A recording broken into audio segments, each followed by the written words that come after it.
Update. Does a child who didn't see one parent because the other parents told them despite custody orders in place have to repay the time debt after age 18? Original post. Posting anonymously because I think I know the answer, but feel like an idiot asking anyway. I hope I described this clearly. My parents split when I was very young and had shared custody about 50-50 at a time.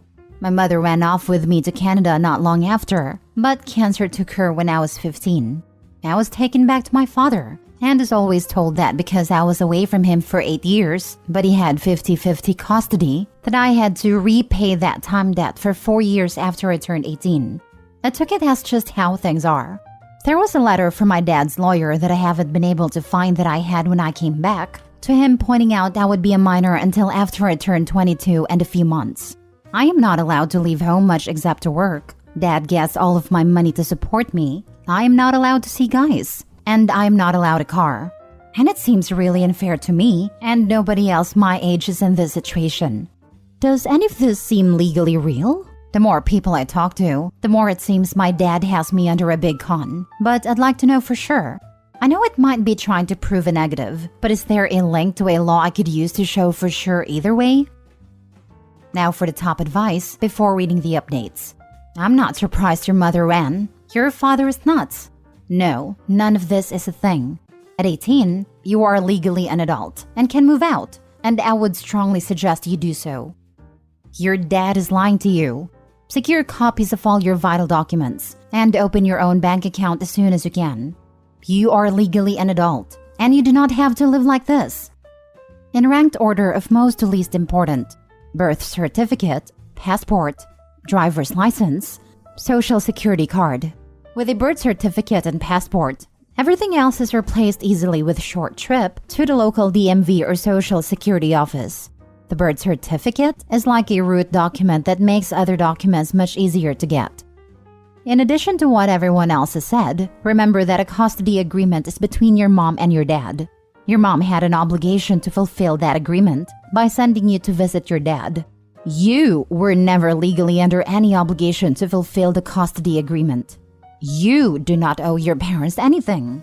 There are actually laws against the idea that children owe their parents anything for existing and being raised by them, or some parents otherwise would try to sue their children for the thousands of dollars we spent on your food and clothes and room and board between ages 0 to 18.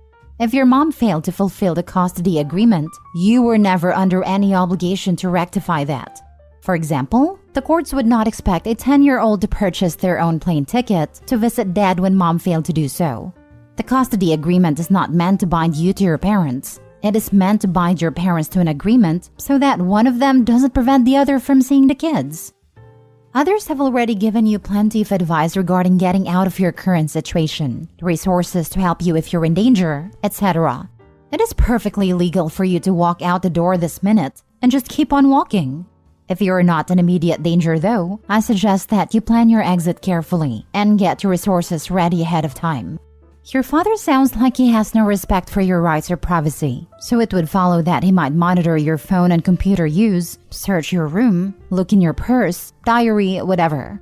Please be very careful to keep your preparations a secret from him, because such a controlling man would be much easier to get away from if you were taken by surprise. Best of luck. Do the hard things because they're worthwhile in the end. Thank you so much. That's what I was hoping for. Just a word can be a key to more information.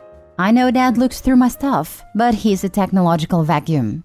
That's something at least. Now for the update. I'm safe and I'm out. I organized a place to stay with a coworker. I have new bank accounts and all my paperworks. My dad has some regular sport meetings on Saturdays that go on for hours. So I prepared everything the week before, found where my paperwork was, and walked out. I've been approved for a rental and I moved there soon.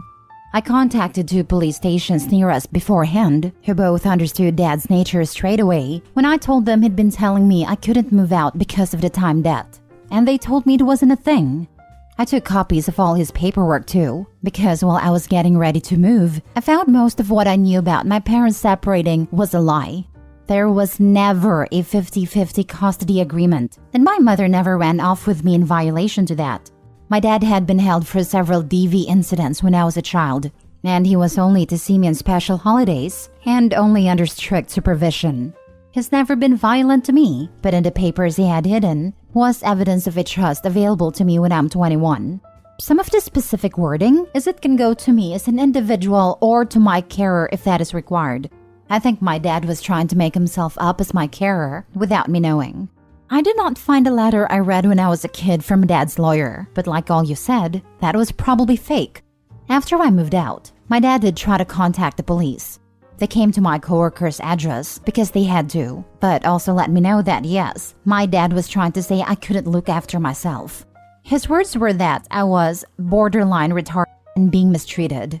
I've been back to Canada to visit my aunts and uncle and found the aunt who was named to manage my trust died very soon after my mother. We're still working out the details with a Canadian lawyer about some confusion over who handles what and how now, but I have the full support of my remaining aunt and uncle, who are the same great people I remember. They were really worried about me when I went to live with Dad and had tried to contact me so many times. Thanks all for your help. Your comments gave me the confidence to act. This is my shocked face when I found out the dad lied about the custody agreement and was actually an abusive POS. Blank. Same, lol. Before even getting to the end of the post, I was like, nah, OP's mom escaped abuse from this guy, and now he's trying to control OP. It's ridiculous how similar these people are. I guess the courts didn't see this custody info when they returned her to her dad that was set up to protect her. That was unfortunate. Custody is pretty irrelevant once one parent is dead. Unless there was a restraining order or such, they'd automatically return her to the surviving parent. Especially as there seems to be no history of child abuse, just spousal. That's one of the reasons why I'm paranoid about my own safety. If anything happens to me, I'm afraid of what would happen to my kid. My parents think they'd be able to get her, but I worry that's not how it would play out. Make an end-of-life plan. Have a lawyer help you legally transfer custody to your parents should you pass before they do. Only a court can say where children will live, so get a court involved while you are able to express your wishes. There is a 0% chance that the dad didn't know about the trust. Absolutely. He wanted OP till 22, so he could drain the trust. Then he would have hot potatoed OP. The 4 years after 18 might be what he needed to prove he was a carer or whatever. It sounds like he was already working the carer angle. He just needed time until 21. Then, enough time to drain the fund. It's good OP got out when they did. Conservatorship is very hard to overturn once it's established. He could have done some pretty awful stuff. Last story. How to spread your inheritance in a really unique and fair way while ticking off most of the family. This story is the story of a good friend of mine's grandfather and how he dealt with his inheritance in a very unique way. He had 2 sons, and each of them also had 2 sons. In the last half year of his life, my friend and me visited him every morning and every evening. You see, he did not want to go into a retirement home, and apart from getting ready in the morning and in the evening, he did not really need help. Now, I need to explain something really quick. Back in the day, we still have mandatory service in the army for 12 months. But there were several ways around it, though I will only explain the most common way since it is connected to our story. You see, instead of going to the army, you could say you refused to go to the army for ethical reasons, which was really just a formality. You simply wrote a 1-page essay why you think you being in the army would violate your personal ethics, and they pretty much had to accept it. But that meant you had to go into civil service. Civil service could be any kind of job that in a wider sense is a service to society. So these jobs ranged from kindergarten to retirement homes and anything in between, like hospitals, homes for the physically or mentally disabled, meals on wheels, pretty much anything you can imagine. You would be paid for that time the same amount of money you would get in the army and had a right to certain perks like a free room, health insurance, work clothes, etc. The same stuff any soldier gets. Plus, since soldiers get free food, you either got free food or a food allowance. I did my time in a retirement home, and it was an awesome experience. I think a job like that really widens your horizon as a young, arrogant kid and really matures you and shows you what is actually important in life. So back to the story. I was just done with my time in the retirement home, and for 1 year Imply wanted a job around and make some money. Then one of my best friends comes to me and tells me he needs my help. His grandpa can no longer do everything by himself, but really only needs help in the morning to get ready and in the evening. And since I have learned how to do this from real professionals, he asks me to show him. So his grandpa does not yet have to go into a retirement home. He later admitted grandpa said he would rather end himself than get into a nursing home, and he seemed really serious about it. He did not tell me at the time, since he did not want to pressure me into help like that, which I really appreciated. He was one of my best friends, and I really liked his grandpa. When I was younger, I did not have a grandpa, but we visited him all the time and I became his unofficial 5th grandson. So of course I said yes. The original plan was to show him for 2 to 3 weeks, and then observe him for another 2 to 3 weeks, then he would do it on his own. But we ended up doing it together for over half a year. Then grandpa had a stroke and died within 2 days in the hospital. 2 days later, my friend asked me to come with him to the lawyer where the last will would be read. His grandfather had specifically asked that his will should be read a day before he gets buried, which is quite unusual, but not illegal as such. I asked why he wanted me there, and he told me the lawyer had officially invited me, since grandpa had left me something as a thank you for my service. I was a bit embarrassed, but also happy that grandpa had thought so highly of my service that he even put me in his last will. Now, my friend's dad is an entitled a-hole, and the same goes for his uncle. We arrived there and went into the room. My friend is F. You get 3 guesses who me is. Entitled dad is ED and entitled uncle is EU. Entitled dad to me. Why the hell are you here? I know dad called you in jest his 5th grandkid, but this is for real family. Entitled uncle. I bet the gold digger hoped he would get some money in the will. Me. I was asked to be here by the lawyer. Take it up with him. I have no idea why I'm here. Entitled dad. If you pulled something to get to his money, I will sue you so hard, even your kids will still need lawyers. Friend, show some respect and stop shouting. I know you two did not really care about your dad, but show at least a minimum of respect. Entitled uncle, how dare you talk like that to your elders, you little turd? Friend, you two get exactly as much respect from me as you showed your own father. None. He really shouted the last word, and it finally shut the two up. We sat down and still had to wait for the other 2 grandkids to arrive. The 2 sat right behind us, and what they talked about really made my blood boil. Apparently, they had both gotten new cars, new jewelry for the wives, and had planned a huge holiday. All that was paid for by credit, and they had planned to pay for it with the inheritance. None of them said even a word about missing him, or being sad that he died. Nothing. Only me, and money. They seemed to be in competition who could spend the inheritance faster the way they planned away the money. Then finally we were all there, and the lawyer read out a short letter from Grandpa.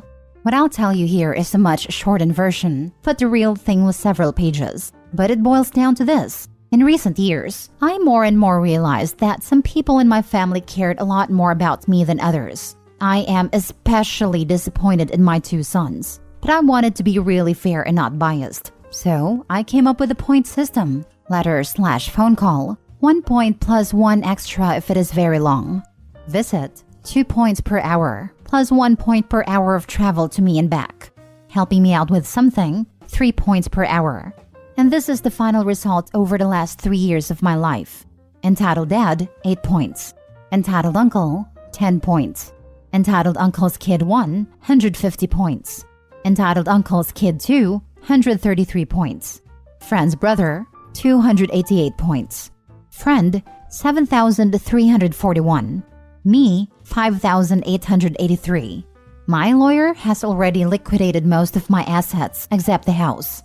Once it is sold, the money will be divided by the points. So we know what each point is worth. And then every person gets a share of the money according to his points. For about a minute, you could hear a pin drop. Then both entitled dad and entitled uncle started shouting at the same time that they knew we would have pulled something and this will would never stand. Of course, they tried to sue entitled uncle, his kids, and entitled dad together. But they lost. And there was a secret clause in the will that if someone sues against the will, he loses a share of the inheritance. It took nearly 3 years until all the lawsuits were over. And I was blown away when we finally get the money. I am not naming a sum, but it was way more than I felt comfortable accepting. So I wanted to give at least some of it to the other 3 grandkids. But my friend finally convinced me to accept it, saying, "You cared for him when he needed you, without expecting anything for it, which makes you 10 times more his family than any of those losers. They got what they deserved." Now for the comments. Props to this grandpa and to you. You are a really caring person. Thanks, man. Well, in many ways, he really was my grandpa. I still remember fondly how he read stories for us as kids, or taught us fishing, and how he had self-made cookies in a special jar for us. We only got 1 per visit, and damn were they good. So when my friend asked me for help, it was never a question of if I would do it. It was the least I could do to help him avoid his biggest nightmare, the nursing home. It was not that much work, like 1.5 hours each day on average, but we stayed for much longer usually to keep him company. I really loved the old geezer, and he had so many interesting stories to tell of times I only know from history books, like going shopping with a suitcase full of money in the 20s during the hyperinflation in Germany. I had a few stories of my grandpa too. He died when I was 8, but I remember my dad telling me this one story about him. So, my grandpa served on a submarine repair boat in World War II. Never saw action, but apparently he was the only one with the guts to climb up the flagpole to hoist the flag on his ship every day while the boat was rocking with the waves. They also apparently served pineapple every day on his ship, and according to my dad and grandma, he never ate a pineapple again in his life. Oh yeah, he had a ton of war stories as well. In a way, he was lucky, since he was never on the Eastern Front, but he did see his fair share of action till he became a POW after D-Day. At the time, he had a small post about 10 kilometers from the Normandy beach, and the Allied forces really surprised the Germans with how quick they conquered the beaches and quite a bit inland. Great story, man. Extremely sorry for your loss, even if he isn't family by blood. Sometimes you chose your own relatives, and he was the grandpa I never had. I imagined the final scene from Gran Torino, where Clint Eastwood left his car to the kid from his neighbor, who was a better kid than his own grandchildren. Good on you, OP.